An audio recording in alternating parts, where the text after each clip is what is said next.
Nangalampag ang ilang militante sa tanggapan ng DSWD dahil sa libu-libong sako ng bigas na hinayaan umanong mabulok ng ahensya. Niyugyug ng mga demonstrador ang gate ng ahensya hanggang sa makapasok sila sa compound. Nabasag pa ang bahagi ng salaming pintuan ng gusali. Ayon sa grupong Gabriela, ipinoprotesta nila ang nasabat na 45,000 sako ng bigas na ipamamahagi raw sana sa mga nasalanta ng bagyo pero hinayaang mabulok na lang daw. Nangalampag din sila sa gusali ng NFA laban naman sa pagtaas ng presyo ng bigas.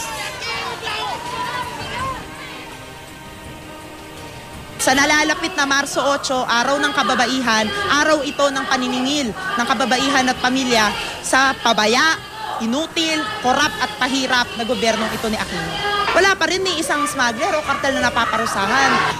Ayon sa tagapagsalita ng NFA, may ilang hakbang na ang ahensya para tiyaking hindi bigla ang sisipa ang presyo ng bigas. Patuloy naman namin kinukuha ang panig ng DSWD kaugnay sa protesta.